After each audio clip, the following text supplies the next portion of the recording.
Při studiu pramenů jsme na naší katedře duševní hygieny objevili i studii Alexandra Bronsteina a řekněme rovnou, že posunula náš výzkum o notný kus kupředu. Máme před sebou původní schéma Leffingwellova psacího stolu, ovšem už modifikaci dle Bronsteina. Na první pohled je zřejmé, že máme co dělat s pozoruhodně objevenou prací.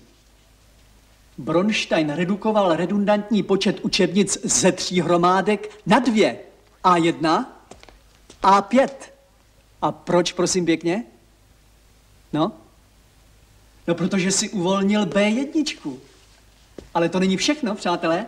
Bronsteinův přínos spočívá především v tom, že přesunul poznámkový blok z dominantního sektoru A2 do ergonomicky mnohem výhodnější polohy v sektoru B5. Sektory B1, B2, B3 a B4 zůstaly prázdné. Zde Bronsteinovy pokusy přerušila válka.